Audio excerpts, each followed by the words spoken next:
Praise the Lord. प्रभु का धन्यवाद करते हैं आज की अच्छी सुबह के लिए और आप सबका असेंबली ऑफ बिलीवर चर्च बादली में स्वागत है। हम प्रभु का बड़ा धन्यवाद करते हैं कि परमेश्वर हर हफ्ते मुझे और आपको यहाँ जमा करके खुदा के कलाम से अच्छी और गुण बातें सिखाता है ताकि मैं और आप शिक्षित हो सके। और मैं आज एक अच्छी बात आपके साथ बांटना चाहता हूँ। जो टॉपिक है कोई ऐसा नहीं है कि मैंने उसको पूरा पैराग्राफ दिया हो, लेकिन मैंने 2-3 बातें इसको लिखी है और ऐसा लिखा है, व्यभिचार से बचे रहो।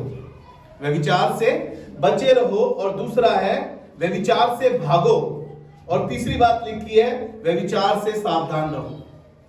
Praise the Lord. ये व्यभिचार है क्या? यानी कि व्यभिचार मतलब सेक्स या यौन संबंध या कामातुर। Praise the Lord. ये चीजें जवान बच्चों को नहीं वरन ऐसे लोगों को भी जो गलत संबंध में हैं उनके साथ कुछ ना कुछ ऐसी चीजें हो जाती है कि वो ऐसे गलत रिलेशन में, गलत संगति में, गलत माहौल में, गलत लोगों के साथ इन्वॉल्व हो जाते हैं और नौबत यहां तक आ जाती है जब उन्हें गिल्ट फील होता है तो वो अपनी सुसाइड करने के लिए अपने बारे में सोच लेते हैं। तो परमेश्वर ने मुझसे बातें करी कि शिक्षा दो ये चीज की ताकि जवान बच्चों को इस बात की शिक्षा मिल सके। और जैसे ही हमारे दिमाग में ये वर्ड आता है सेक्स यानी व्यभिचार, तो हमारे दिमाग में बहुत सी बातें, हमारे जहन में बहुत सी चीजें चलने लगती है। आपको मैं बताऊं ये एक हिट टॉपिक हो गया है आज के समय में। अगर देखें हर एक राइटर इसको बहुत ऊपरली उठाकर रखता है इस बात को। हर एक पिक्चर में आप देखेंगे तो इसमें बहुत से ऐसे सीन दिखाए जाते हैं जिससे पिक्चर हिट हो जाती है, जिससे राइटर जो होता है बहुत आगे तक पहुंच जाता है। बहुत सी कंपनियों की बहुत उन्नति हो जाती है क्योंकि आजकल अडल्ट्री जो है सबसे ज्यादा फेमस हो रही है। Praise the Lord. और परमेश्वर चाहता है कि हम इससे बच सके। क्यों परमेश्वर हमसे चाहता है कि हम इससे बचे?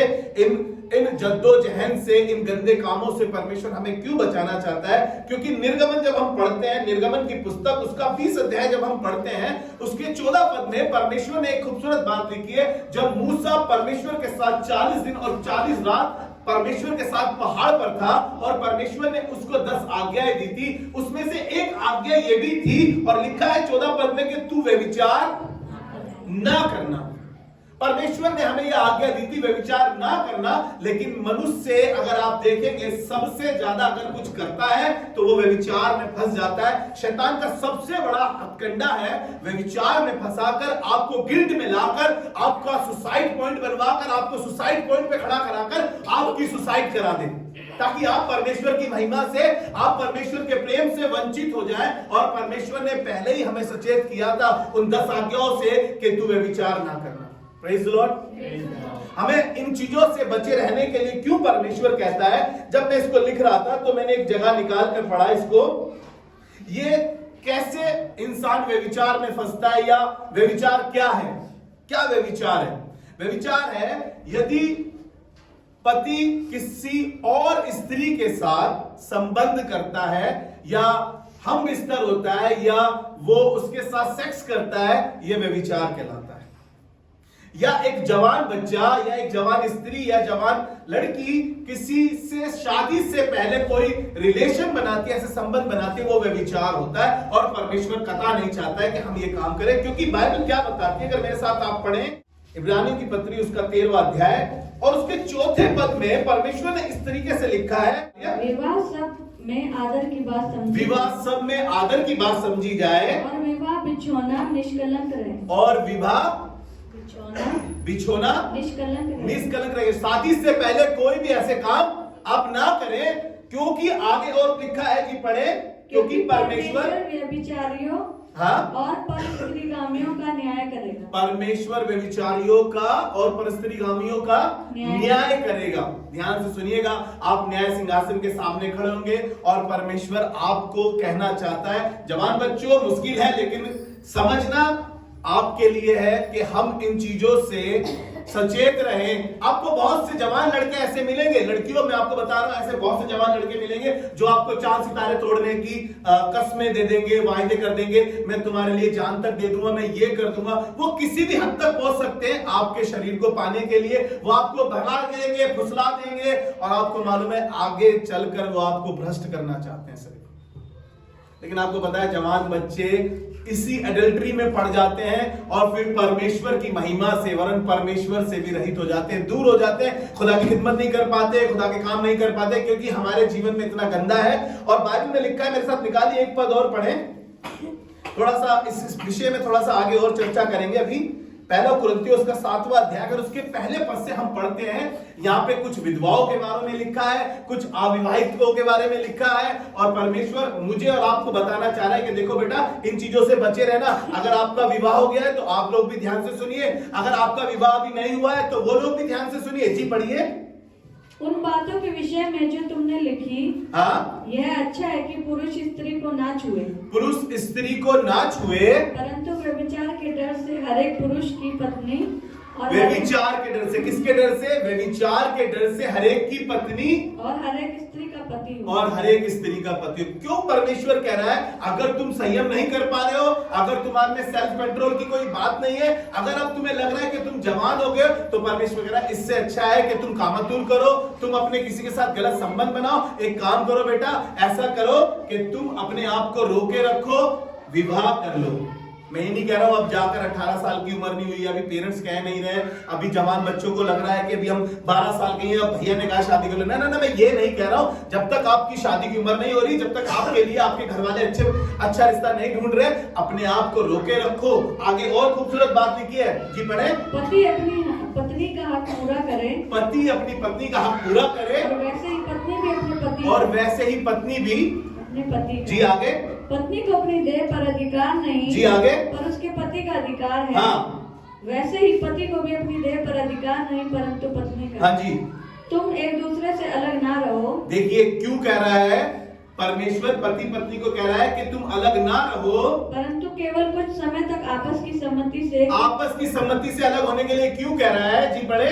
से कि प्रार्थना के लिए अवकाश मिले, ताकि प्रार्थना के लिए अवकाश मिले। अगर आप अपने पति के साथ हैं, आप कुछ समय ऐसा निकाले कि आप परमेश्वर के साथ अपनी संगति को कर सके। और आगे एक खूबसूरत बात लिखे, ताकि शैतान को, और फिर एक साथ रहो, ऐसा ना हो कि तुम्हारे असंयम के कारण शैतान तुम्हें परखे। परमेश्वर कह रहा है क्योंकि शैतान हमें परखता है, और परमेश्वर कह रहा है ताकि तुम्हारे असंयम के कारण शैतान तुम्हें परखने ना लगे। कह रहा है फिर से एक साथ रहो, सिर्फ प्रार्थना की वजह से ही अलग हो। आपको मालूम है पति पत्नी का जब आपस में मन मुटाव हो जाता है, उसको पसंद नहीं आ रहा है, आपको मालूम है इस अलगाव में या इस जद्दोजहद में या इस ठहराव में शैतान अपना कार्य करता है, और शैतान फैला कर फुसला कर स्त्री को या पुरुष को अलग ले जाता है, उसको व्यभिचार में डाल देता है। आपको मालूम है तमाशा बना देता है, अपने हाथों में ऐसे डोर पकड़कर, और आपको ऐसे नचाएगा, आपको मालूम ही नहीं चलेगा आप कब परमेश्वर की महिमा से दूर हो गए, कब आप व्यभिचार में फंस गए। आपको मालूम है वो छुप कर देख रहा है आपको कि आप ये गंदे काम कर रहे हो, और वो बड़े मजे कर रहा है, छुप के खड़ा होकर देख रहा है कि ये व्यभिचार में फंस गई, अब ये परमेश्वर की बेटी नहीं कहलाएगी, अब ये परमेश्वर की महिमा से रहित हो गई है। मैं आपको बताना चाहता हूं कि अपने आप को संयम में रखिए। परमेश्वर कह रहा है प्रार्थना के लिए अलग हो, प्रार्थना करिए, जरूरी है प्रार्थना करना, ताकि आपका आकर्षण आपके पति की ओर और पति का आकर्षण अपनी पत्नी की ओर हमेशा बना रहे, ताकि किसी अडल्ट्री में ना फंस जाए, ताकि किसी गलत रिलेशन में ना फंस जाए, ताकि किसी गलत संबंध में ना फंस जाए। जी आगे पढ़े इसको। परंतु मैं जो ये कहता हूँ, हाँ? वह अनुमति है, ना कि आज्ञा। जी, मैं ये चाहता हूँ कि जैसा मैं हूँ, पौलुस अपने विषय में बता रहा है कि जैसा मैं हूँ वैसे ही सब मनुष्य हो, वैसे ही सब मनुष्य हो, परंतु हर एक को परमेश्वर की ओर से विशेष विशेष वरदान मिले। जी आगे।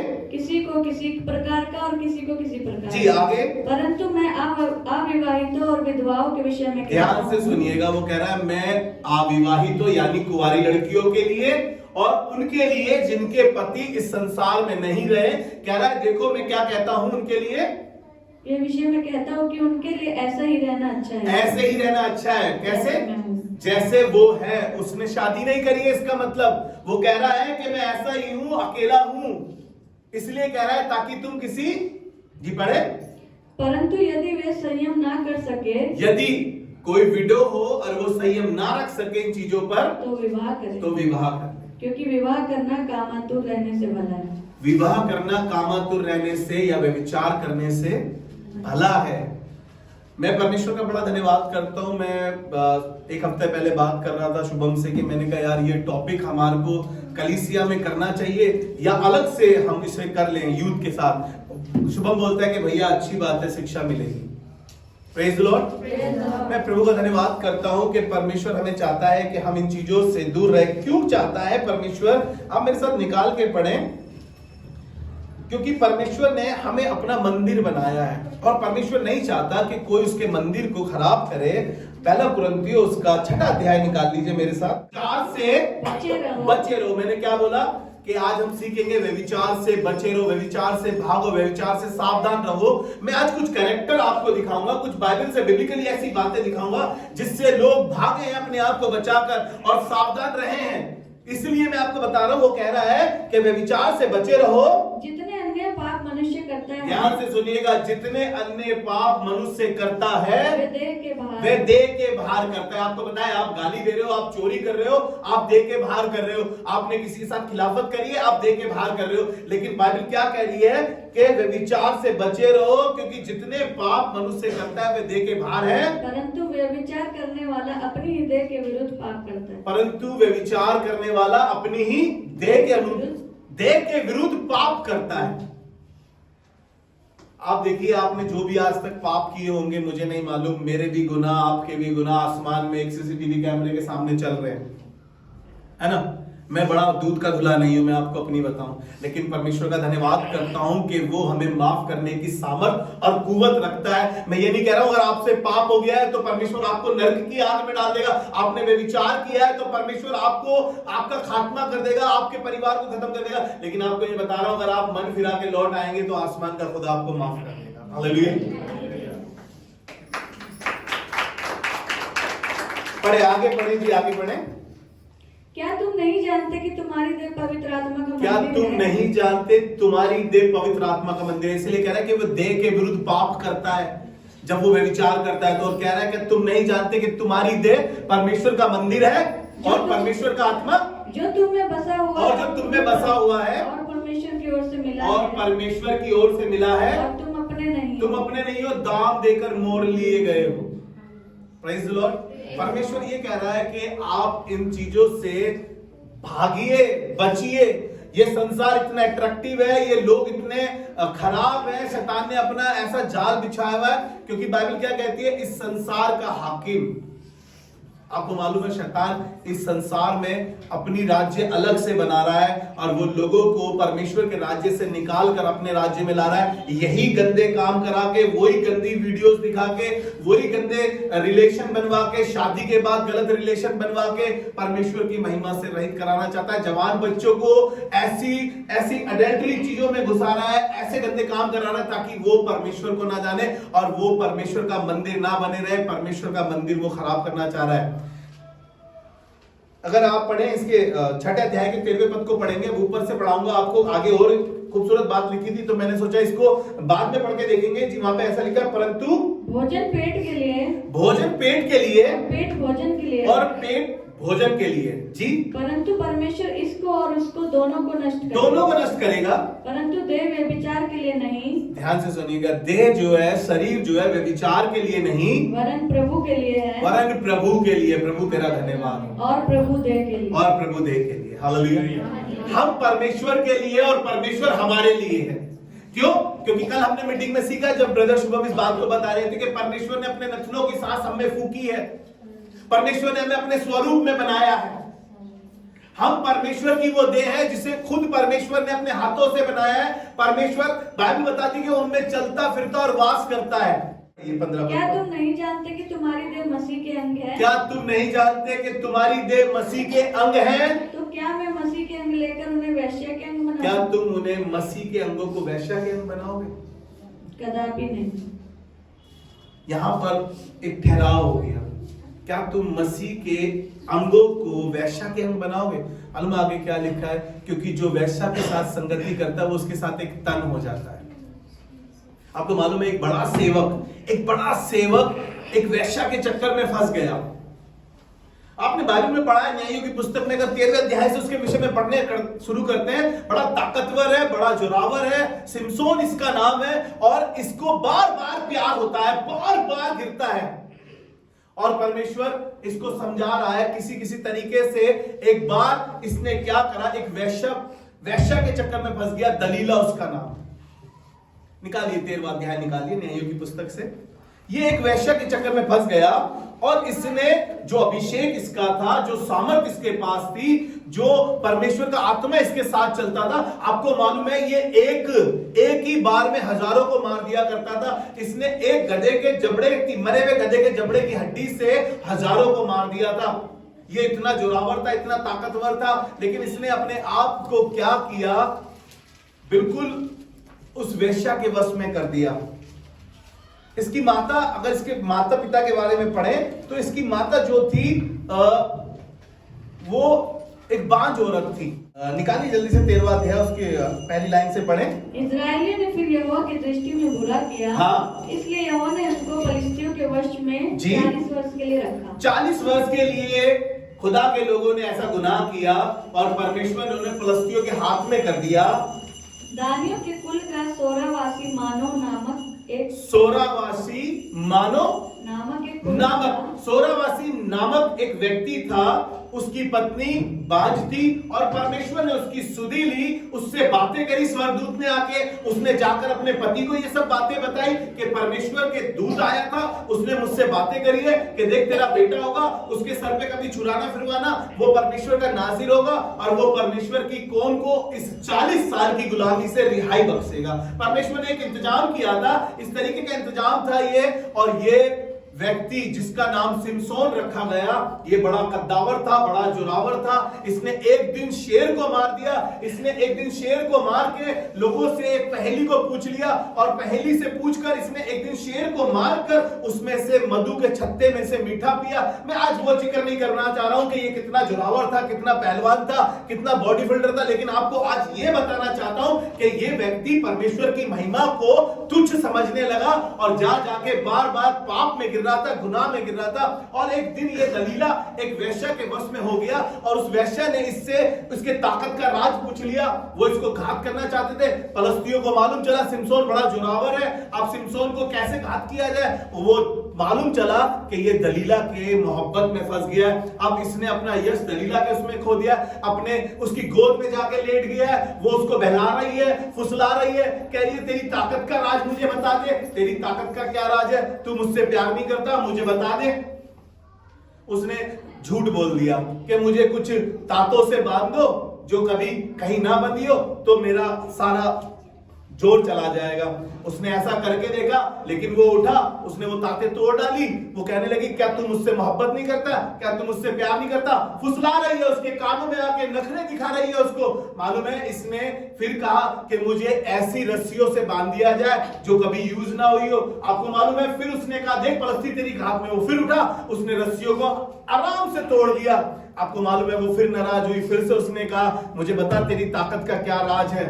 एक दिन वो उसके वश में हो गया और उसके वश में हो गया, उसकी गोद में लेटकर उसने सारे राज बता दिए कि मैं परमेश्वर का नाजिर हूं, मेरे सर पे कभी छुरा नहीं फिरा। और उसके सर पे वो छुरा फिरवा दिया। आपको ये बातें क्यों बता रहा हूं कि उसके सर पे छुरा फिरवा दिया। आपको मालूम है परमेश्वर का अभिषेक उसके ऊपर से चला गया, परमेश्वर की सामर्थ उसके पास से चलेगी। कई बार हम भी ऐसे गलत रिश्तों में फंस के, ऐसे गलत काम करके परमेश्वर की महिमा से रहित हो जाते हैं और परमेश्वर की वो कार्य जो उसके वसीले से, हमारे वसीले से करना चाहता था, वो कार्य हो नहीं पाते। और परमेश्वर हमें इसलिए इस संसार में लाया कि हम उसके लिए बने रहे। आपको मालूम है इसने अपना सारा राज उसे बता दिया, उसके सारे बाल उतरवा दिए, उसका सारा यश जाता रहा। अब उससे कहा गया कि पलस्ती तेरी घात में। अब मालूम है उसको, जब मालूम हुआ उसके बाल कट गए हैं तो उसका सारा जोर चला गया। अब 3 लोग उसको पकड़ के खड़े और वो जोर नहीं दिखा पा रहा है। आपको मालूम है कई बार हमारी प्रार्थनाओं का असर चला जाता है, कई बार हमारी वर्शिप का असर चला जाता है, कई बार हमारे से लोग बरकत नहीं पाते। क्यों? क्योंकि हम एडल्ट्री में फंस गए, क्योंकि हम गलत रिश्ते में फंस गए, क्योंकि गलत काम हमसे हो गया, हम एक व्यभिचार में फंस गए। एक लड़की ने हमारा तमाशा बना दिया, एक लड़के ने हमारा मखौल बना दिया और हम ऐसी जगह पहुंच जाते हैं जहां सिमसोन पहुंच गया। आपको मालूम है इसको पकड़वा दिया गया, इसको जेल खाने में डाल दिया गया। अब ये वहां पर चक्की पीस रहा है, इसकी आंखें फोड़ दी गई है। कई बार हमारे साथ ऐसा होता है कि हम ऐसे गलत कामों में फंस जाते हैं और हमारी आंखें अंधी कर देता है वो शैतान। बाइबल बताती है इस संसार का हाकिम हमारी आंखों पे पट्टी बांध देता है ताकि हम कुछ देख ना सके। मैं आपको बताना मांगता हूं कि कई बार आपके साथ ऐसा होगा, लेकिन अपने आप को सचेत रखें, अपने आप को सावधान रखें। आपको लग रहा होगा कि आपकी शादी हो गई है, आप तो ऐसे काम करोगे नहीं, लेकिन आपको नहीं पता शैतान बड़ा चालाक है, आपको गलत संबंध में फंसा के आपका मजाक बनाना चाहता है। आज सिमसोन के बाल उतार दिए गए, वो चक्की पीस रहा है। आपको मालूम है अच्छी बात क्या है इसमें? अगर गुनाह हो भी गया, अगर पाप आपसे हो भी गया, अगर आप किसी गलत संबंध में फंस भी गए, तो परमेश्वर से माफी मांगे और लौट आए। पिछले हफ्ते हमने सीखा लौट आने और शांत रहने में हमारी भलाई है। आज परमेश्वर इसी बात को फिर से कह रहा है कि आप लौट आएंगे तो परमेश्वर अनुग्रहकारी, दयालु और विलंब से क्रोध करने वाला और दुख देकर पछताने हारा है। हालेलुया। इसने रिपेंट किया, जेल खाने में माफी मांगी, दुआ करी खुदा से, और खुदा ने इसकी सुधि ली। इसके बाल फिर से बढ़ने लगे क्योंकि इसकी सामर्थ इसके बालों में थी और परमेश्वर का आत्मा फिर से इस पे जुम्बिश करने लगा। इसने फिर एक काम किया, आपको मालूम है, इसका माहौल बनाने के लिए फलस्तीनियों के यहाँ पर एक जश्न रखा गया था। इसका माहौल बनाने के लिए इसको लाए, और जब इसका माहौल बनाया जा रहा था, आपको बताऊं, परमेश्वर का आत्मा जोरावर से इसके ऊपर उतरा। इसने दुआ करी, प्रभु मुझे इतनी सामर्थ दे कि मैं फलस्तीनियों का घात कर दूं और मेरा भी नाश हो जाए। आपको मालूम है इसने अपने लिए भी ऐसा मांग लिया, और जब इसका माहौल बनाया जा रहा था, वहां माहौल अलग था। इसने जिस खंभों से बांधा गया था वो खंभे तोड़ डाले। आपको मालूम है वहां के जितने लोग थे फलस्तीनी सब मर गए। आपको मालूम है इसने माफी मांगी और खुदा ने इसे माफ किया। मैं आज आपसे कहना चाहता हूं, अगर कुछ गलतियां आपसे हुई है, कुछ ऐसे काम आपसे हुए हैं जो परमेश्वर का मंदिर खराब करता है, जो परमेश्वर के अंग खराब हुए हैं, आप माफी मांगे, लौट आए, परमेश्वर दयालु है। हालेलुया। पति उसका 39 अध्याय। यूसुफ इसका नाम है। भाइयों से सताया गया, गड्ढे में डाला गया, बेच दिया गया। उसके बाद ये एक व्यक्ति के घर पहुंच गया जिसका नाम पोतीफर था। जिसका नाम पोतीफर था। ये वहां पर गुलामी करने लगा, लेकिन आपको पता है अच्छी बात क्या लिखी है? परमेश्वर का आत्मा इसके साथ साथ रहता था। पोतीफर ने देखा कि परमेश्वर का आत्मा इसके साथ साथ रहता है। पोतीफर ने अपना सब कुछ इसके हाथों में सौंप दिया, और जब सब कुछ इसके हाथों में सौंप दिया, और पता है आपको ये रूपवान था, सुंदर था, दिखने में बड़ा हैंडसम था, और सब कुछ इसके हाथों में था। अब ये सारा कारोबार इसके हाथों में था, हर काम इसके हाथ में था, चाहे वो किसी भी प्रकार का काम क्यों ना हो, सब इसके हाथों में था। लिखा है कि पोतीफर का सिर्फ खाना उसके वश में था, बाकी सब अधिकार उसने यूसुफ को दे दिया था। आपको मालूम है पोतीफर की एक बीवी थी, एक पत्नी थी, वो हमेशा यूसुफ के ऊपर निगाहें लगाए रहती थी, हमेशा यूसुफ को देखती थी, क्योंकि यूसुफ रूपवान था, सुंदर था, और वो हमेशा उसको देखा करती थी। और एक दिन उसने यूसुफ से कहा कि मेरे साथ सो। आपको मालूम है यूसुफ ने किया क्या किया? अगर ऐसा मौका किसी जवान लड़के को मिलता, किसी सुंदर लड़के को मिलता, वो मौके का फायदा उठाने की कोशिश करता। लेकिन आपको पता है परमेश्वर का बड़ा धन्यवाद करते हैं यूसुफ के लिए। यूसुफ वहां से भागा। लिखा है यूसुफ वहां से भागा। Praise the Lord. मैंने आपको बताया ना व्यभिचार से भागो, और यूसुफ वहां से भागा। आपको मालूम है वो यूसुफ को बहला रही थी, फुसला रही थी, लेकिन यूसुफ वहां से भागा। उसने उसके कपड़े पकड़ के खींचने की कोशिश करी, यूसुफ भाग गया, दौड़ गया वहां से। उसका मालिक जब आया, उसने अपने मालिक को, अपने पति को बताया, वो इब्री मेरी इज्जत लूटने आया था। आपको मालूम है उसके मालिक ने पकड़वा के उसे जेल खाने में डाल दिया। जेल खाने के बावजूद भी यूसुफ खुदा में बना रहा, यूसुफ का, परमेश्वर का आत्मा यूसुफ के साथ बना रहा। मैं आपको यूसुफ के बारे में इसलिए बता रहा हूं क्योंकि देखिए यूसुफ भाग रहा है व्यभिचार से। चाहता तो सब कुछ कर सकता था, लेकिन प्रभु का धन्यवाद करते हैं ये बाइबल मुझे और आपको शिक्षित करने के लिए बनाई गई है, ना कि हमें ये बताने के लिए कि बेटा व्यभिचार कर लो। व्यभिचार के ऊपर बता रहे हैं। जैसे हम न्यूज चैनल जब खोलते हैं, जब हम न्यूज चैनल खोलते हैं तो न्यूज इसलिए दिखाई जाती है ताकि हम उससे सीखे, सचेत हो जाए। ये नहीं कि हम वैसा करने लगे, हम सचेत हो जाए। ऐसी बाइबल हमारे लिए बनाई गई है कि वो सब चीजें इसमें लिखी गई है कि बेटा इन लोगों ने गंदे काम किए, मैंने फिर भी इन्हें माफ किया, मैं तुम्हें भी माफ करूंगा। ये नहीं कि जाके पाप करने लगो और तो खुदा हमें माफ कर, खुदा हमसे गलती होगी। नहीं नहीं, अब आप सब कुछ जान गए हैं, जब जान गए हैं तो दोबारा से ये काम ना करें। यूसुफ भागा, यूसुफ के विषय में लिखा है वो भागा वहां से। प्रभु का धन्यवाद करते हैं। यूसुफ ने एक अच्छी बात करी, सिर्फ मैं जल्दी से वही बात पढ़ाना आपको चाह रहा हूँ। उत्पत्ति की पुस्तक उसका 39 अध्याय और उसका 9वां पद। इस घर में मुझसे बड़ा कोई नहीं, हाँ, और उसने तुझे छोड़ जो उसकी पत्नी है मुझसे कुछ नहीं रख छोड़ा। जी, इसलिए भला मैं ऐसी बड़ी दुष्टता ध्यान से सुनिएगा, ये बात पढ़ाने के लिए मैं आपको पढ़ा रहा हूँ। वो कह रहा है मैं ऐसी बड़ी दुष्टता करके परमेश्वर का अपराधी क्यों बनूं? अब परमेश्वर का अपराधी क्यों बनूं? आप इसलिए व्यभिचार से बचे रहे कि आप परमेश्वर के अपराधी ना बन जाए, आप उसके मंदिर को नष्ट करने वाले ना बन जाए, आप उसके मंदिर को खराब करने वाले ना बन जाए। इसलिए यूसुफ ने कहा कि मैं ऐसी दुष्टता करके परमेश्वर का अपराधी क्यों बनूं? मैं प्रभु का धन्यवाद करता हूं यूसुफ की जिंदगी के लिए, जो मुझे और आपको शिक्षित कर रहा है कि बेटा व्यभिचार से भागो, ये आपको खराब कर देगा। परमेश्वर जो आप में चल रहा फिर रहा है, जो आपके वसीले से कार्य कर रहा है, वो वहीं पे स्टॉप हो जाएंगे। आंखें फोड़ दी जाएगी, आत्मा चला जाएगा, जेल खाने में चले जाओगे और खुदा से आप फिर खुद कहोगे खुदा बाप सिमसोन की तरह मुझे भी नाश कर दे। और परमेश्वर नहीं चाहता है, क्योंकि बाइबल बताती है कि परमेश्वर पे जितनों ने विश्वास किया है परमेश्वर उन्हें अबद की जिंदगी देना चाहता है। Praise Lord. अभी तक आपने मत्ती रचित सुसमाचार 5वें अध्याय के धन्य वचन पढ़े होंगे, लेकिन जब धन्य वचन से आप आगे जाएंगे 27 पद से पढ़ना शुरू करें। तुम सुन चुके हो कि कहा गया था व्यभिचार ना करना। कहां सुना था हमने? निर्गमन में सुना था, 20 अध्याय के 14 पद में हमने सुना था। जो मूसा को शरीयत दी गई थी, जो मूसा को 10 आज्ञा दी गई थी, उसमें से एक आज्ञा ये दी गई थी कि तुम व्यभिचार ना करना। और यीशु मसीह आकर फिर कहता है इस अध्याय में 5वें अध्याय के 27 पद में कहता है कि तुम सुन चुके हो, यानी तुम्हारे पास ये इंफॉर्मेशन पहुंच चुकी है, तुम इस बात से अज्ञात नहीं हो, तुम इस बात से अनजान नहीं हो, तुम्हें ये बातें मैंने पहले ही बताई है। कह रहा है कि तुम सुन चुके हो व्यभिचार ना करना, परंतु मैं तुमसे ये कहता हूँ कि जो कोई किसी स्त्री पर कुदृष्टि डाले। यहाँ पर तो और हाई लेवल हो गया है। जवान लड़कों, जवान लड़कियों, वो कह रहा है कि तू यदि किसी को कुदृष्टि डाले, वह अपने मन में उससे व्यभिचार कर चुका। मानो तुमने अगर उसको गलत निगाह से कुदृष्टि से देख लिया तो मानो तुमने उसके साथ व्यभिचार कर लिया। बड़ी मुश्किल की बात है ये तो। आजकल की लड़कियां तो कपड़े ही ऐसे पहनती है कि ना चाहते हुए भी निगाह अपने आप चली जाती है। लेकिन आपको पता है, मैं एक पासबान को सुन रहा था बहुत पहले, तो उन्होंने एक बात बताई थी कि जितना गुनहगार वो है जिसने देखा, उतनी ही गुनहगार वो भी है जिसने दिखाया ऐसे छोटे कपड़े पहन के। खूनी और खूनी के साथ वाला दोनों को सजा सेम हो जाती है। मैं आपको कहना चाहता हूं अपने कपड़े अच्छे सहूलियत से पहनिए, अच्छे कपड़े पहनिए, ताकि कोई क्रूरदृष्टि से आपको देखना ना पाए, ताकि वो बेचारा नरक की आग में ना डाला जाए।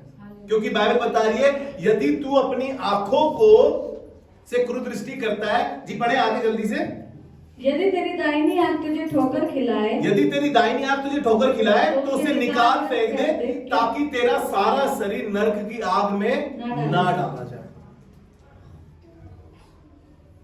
आंखों के विषय में लिखा है अपने आप को रोकिए इस व्यभिचार से। जो सिमसोन रोक नहीं पा रहा था अपने आप को, वो खुदा ने उससे कहा कि बेटा ठहर जा। उसके माँ बाप ने उससे कहा क्या हमारी जाति में तुझे कोई लड़की दिखाई नहीं दी? क्या तेरे परिवार में ऐसी कोई लड़की नहीं थी? क्या तेरे शहर में कोई ऐसी लड़की नहीं थी जो तूने फलस्तीनियों से अपना दिल लगा लिया? आपको बताया कई बार माँ बाप आपको समझाने आते हैं, आपके बड़े लोग आपको समझाने आते हैं, पासबान समझाने आता है, लीडर समझाने आया था, चर्च के लोग समझाने आए थे, माँ बाप समझा के थक गए, लेकिन आपने एक नहीं सुनी और बाद में सिर्फ पछतावे के अलावा आपके पास कुछ नहीं था। एक और व्यक्ति से आपको मिलाऊंगा जो ऐसी अडल्ट्री में फंस गया, और जब वो फंस गया उसके विषय में लिखा है कि वो खुदा के दिल के मुताबिक था। खुदा ने उसको घूरे से उठा के उमराव पे खड़ा करा था। खुदा ने उसको रेपुटेशन बनाई थी उसकी। खुदा ने उसको एक ऊंचे ओहदे पे पहुंचाया था। खुदा ने उसको एक बड़ा अधिकारी बनाया था, एक बड़ा राजा बना दिया। और राजा बनने के बाद मालूम है, जब ये चरवाहा था तब तक बड़ा अच्छा था। जब हम विश्वासी होते हैं तो बड़े अच्छे होते हैं। जब हम सेवक बन जाते हैं तो हमारे हाथ में सब चीजें आ जाती हैं, लोग हमें अच्छी निगाह से देखते हैं। अरे मैं आपको बताना चाहता हूँ खुदा कौन सी निगाह निगाह से देख रहा है, जरा वो भी देख लीजिए खुदा कौन सी निगाह से आपको देख रहा है। इस व्यक्ति ने अपनी पोजीशन का, अपने ओहदे का गलत इस्तेमाल किया। दाऊद राजा इसका नाम है, जिसके विषय में हम बहुत से भजन पढ़ते हैं। ये बाइबल किसी की गलती नहीं छिपाती है। मैं आपको बता रहा हूं कि जिन्होंने पहले किया था उन सब का बता रही है, और मैं और आप तो फिर किस खेत की मूली है। सोचिए, एक किताब और ऊपर लिखी जा रही है, पढ़िएगा कभी 139 जबूर। लिखा है तेरे पैदा होने से पहले परमेश्वर ने अपनी पुस्तक में तेरा नाम लिखा है। भाई साहब, नाम ही नहीं लिखा है। बाइबल बताती है नए नियम में कि तेरे एक बाल टूटता है वो भी लिख दिया जाता है। तेरे गुनाह क्यों नहीं लिखे जाएंगे, तेरे पाप क्यों नहीं लिखे जाएंगे, तेरी बदकारी, तेरी बदतमीजी, तेरा व्यभिचार, तूने जो गंदे काम फैलाए, जो तूने ऐसी लड़की को बेचारी जो शरीफ थी बहला के फुसला कर अपने वश में कर कर उसकी जिंदगी तबाह बर्बाद कर दी। तो सोच के देखिए वो सब चीजें क्या लिखी नहीं जा रही होगी। जो एक बाल टूटने पे लिख देता है, जो पैदा होने से बेडौल तत्व को लिख देता है, तो क्या हमारे गुनाहों को नहीं लिख रहा होगा। लेकिन अच्छी बात यह है कि गुनाह को मान लेते हैं तो वो माफ कर देता है। लेकिन मैं फिर से कह रहा हूं कि जाके गुनाह मत करने लगना। जो गुनाह हो गए उनके लिए माफी मांग लीजिएगा। दाऊद ने बड़ा फायदा उठाया। अगर आप इसे पढ़ना चाहते हैं निकाल लीजिए मेरे साथ। दूसरा सैमुएल उसका 11वां अध्याय से जब हम इसे पढ़ते हैं, जब 11वें अध्याय से पढ़ते हैं, लिखा है उस समय पर। किस समय पर? दाऊद के समय पर। उस समय पर राजा लोग साल में जो स्टार्टिंग होती थी, शुरुआत होती थी, अपने दौरे पे निकलते थे, युद्ध के लिए निकलते थे। और इसके सब सेवक और इसके सब इजरायली लोग और इसका एक खास बंदा योआब को और कुछ अपने लोगों को और समस्त इजरायलियों को इसने जंग के लिए यानी युद्ध के लिए भेज दिया है। और ये राजा भाई साहब युद्ध के समय में अपने घर में रुक गए। जब इसकी प्रजा घमासान युद्ध में आगे खड़े होकर युद्ध कर रही है और ये भाई साहब अपने घर पर है, घर पे रहते हुए इनका मन करा कि मैं छत पे जाके टहल लूं थोड़ा सा छत पे जाके, है ना। किसी ने कहा है ना, दिमाग शैतान का, हाँ, खाली दिमाग शैतान का। ये भाई साहब अपनी छत पे टहलने लगे। अब शैतान ने इनके दिमाग पे एकदम से फटाक से अटैक कर दिया। छत पे टहल रहे थे, इन्होंने देखा इनकी टेरिटरी में एक स्त्री नहा रही है। लिखा है वो बड़ी सुंदर थी। इन भाई साहब ने क्या करा, चेला बेच के बुलवा लिया। चेला बेच के बुलवा लिया, वो आना पड़ा, राजा ने बुलाया। लिखा है ये उसके साथ सोया और कुकर्म किया। एक राजा ने जो खुदा के मन के मुताबिक था। आपको मालूम है इसने ये गंदगी उसके साथ फैलाई और ना यहां तक सीमित हुआ, उसको मालूम चला कि अब वो प्रेग्नेंट है, तो इसने जंग में से इसके पति को बुला लिया, हित्ती उरिया को बुला लिया और उससे कहा कि जा भाई अपने घर पे जा तू। वो कह रहा है वहां घमासान युद्ध हो रहा है, आप मुझे बुला के कह रहे हैं घर चला जा, अजीब सी बात है। तो वो रात भर राजा के महल में रुक गया। राजा उठकर आया सुबह से, तू अपने घर नहीं गया?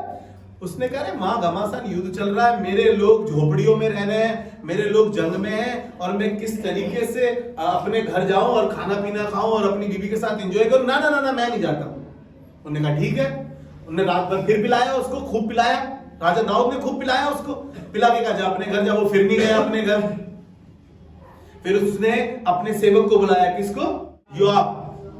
उसने अपने सेवक योआब को बुलाया, कहा इसको ना युद्ध की सबसे पहली पंक्ति में खड़ा करना, और घमासान युद्ध हो रहा था, वो पहली पंक्ति में खड़ा कराया गया और उसकी बैंड बजवा दी। एक गुनाह और कर दिया उसने, एक पाप छुपाने के लिए उसने एक और पाप कर दिया। मैं आपको बताना चाह रहा हूं, इसलिए इसके विषय में बता रहा हूं कि इसने पाप किया, नहीं पाप किया, पाप के ऊपर इसने एक और पाप किया। आपको बताया व्यभिचार हमारे को ऐसी जगह पर पहुंचा के खड़ा कर देता है जहां पर हम किसी का खून तक कर देते हैं। आपने बहुत से क्या है वो क्राइम पेट्रोल में देखा होगा आपने, मेरे सास ससुर बहुत देखते हैं। जब मैं जा रहा होता हूं तो वही चल रहा होता है, फलाने की पत्नी का एक अफेयर हो गया, उसके बॉयफ्रेंड से उसके पति को मार दिया। सेम ऐसा ही कुछ था, ये सेम कुछ ऐसा ही था।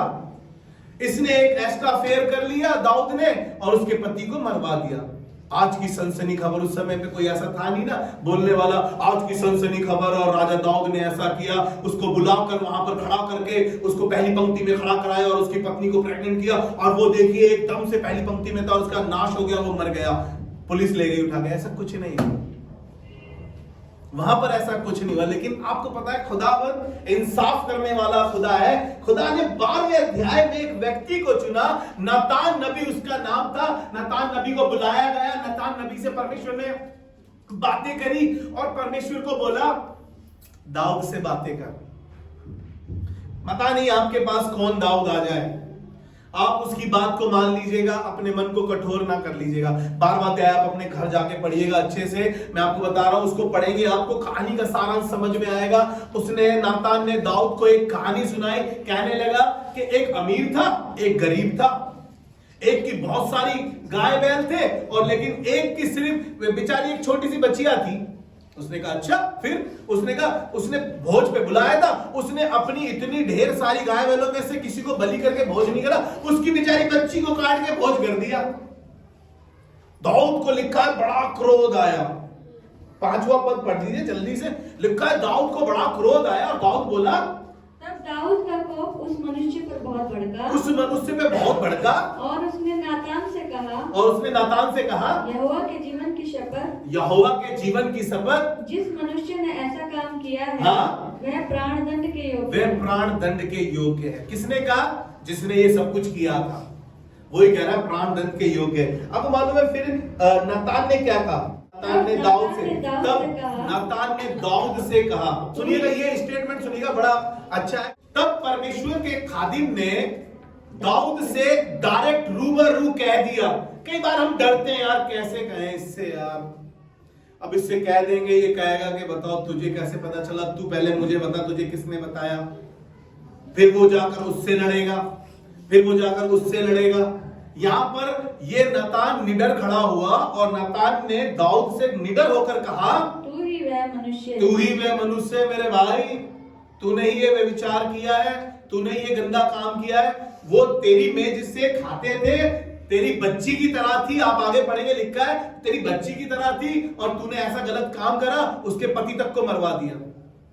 आपको पता है दाऊद की क्या अच्छी बात रही। मैं आपसे कहना चाहता हूं कि यदि मेरी आवाज को आप सुन रहे हैं, कोई यहां बैठा हुआ, कोई कभी इस मैसेज को सुन रहा हो और उसने ऐसा गलत काम किया हो, मैं आपको बताऊं क्या कह रहा है खुदा, लौट आ बेटा।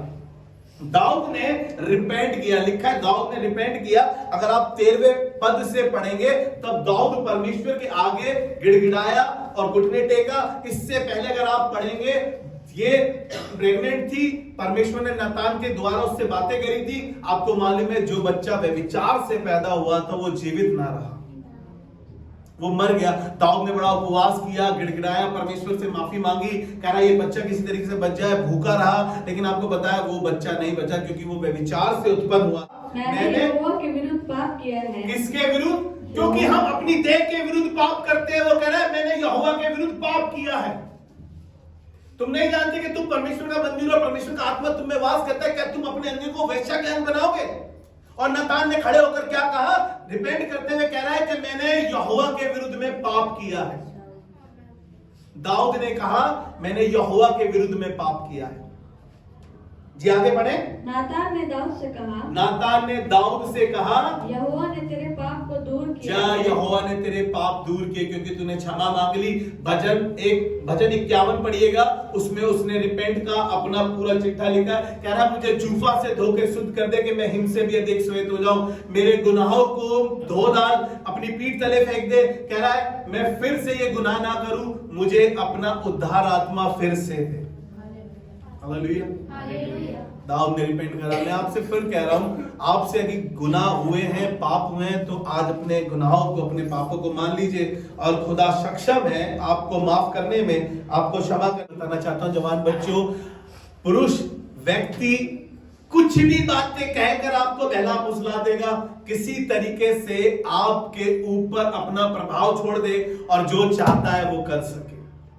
शैतान ऐसे लोगों को इस्तेमाल करके परमेश्वर के लोगों को खत्म करना चाहता है, उसके मंदिर को नाश करना चाहता है। परमेश्वर ने कहा है कि पवित्र बनो क्योंकि तुम्हारा बुलाने वाला पवित्र है। कोई है जो हमारी पवित्रता को खराब करना चाहता है, कोई है जो छिप कर हमें देख रहा है, हमारे दिमाग की उपज को देख रहा है, हमारी उन बातों को कैच कर रहा है ताकि किसी तरीके से इन्हें हलाक कर दूं, बर्बाद कर दूं, नाश कर दूं, खुदा की महिमा से रहित कर दूं, खुदा के कामों से रहित कर दूं, इनका नर्क जाना तैयार कर दूं। और परमेश्वर चाहता है कि हम उसका मंदिर बने रहें और उसके कामों को करते रहें। सिमसोन की तरह किसी दलीला के पास ना चली जाइएगा, दाऊद की तरह कुछ ऐसा ठिकाना ना ढूंढ लीजिएगा, लेकिन यूसुफ की तरह बने और इस व्यभिचार से भागें, इस व्यभिचार से सावधान रहें। यूसुफ को देखें जिसको परमेश्वर ने आशीषित किया, जिसको परमेश्वर ने राजा बनाया, जो फकीर था, जो जेल में था, और अब जो किसी के टुकड़ों पर था, अब वही उनके देश को, उनके शहर को चलाने वाला राजा ठहरा, क्योंकि वो परमेश्वर के लिए कह रहा था कि मैं ऐसा गलत काम करके परमेश्वर के विरुद्ध क्यों हूं। और दाऊद ने फिर बाद में रिपेंट करके क्या कहा कि मैंने परमेश्वर के विरुद्ध में पाप किया है। क्या तुम नहीं जानते तुम परमेश्वर का मंदिर हो? आइए दुआ करें। खुदावन हम दुआ करते हैं इस समय परमेश्वर प्रभु इस अच्छी शिक्षा के लिए जो कलीसिया में दी गई है। परमेश्वर प्रभु दुआ करते हैं खुदा बाप, एक भी जवान, एक भी बहन, एक भी भाई किसी एडल्टरी में ना पड़े, किसी गलत संबंध में ना पड़े, किसी गलत रिलेशन में ना पड़े परमेश्वर प्रभु, वरन तेरा मंदिर बना रहे परमेश्वर प्रभु, और तेरा मंदिर साफ रहे। हम प्रभु तेरे हाथों में सौंपते हैं कलीसिया को, और सुनने वालों को बरकत दे और आशीष दे प्रभु, ताकि वो गंदे कामों से बचे रहे। यीशु मसीह के नाम में, और सबने मिलकर बोला आमीन।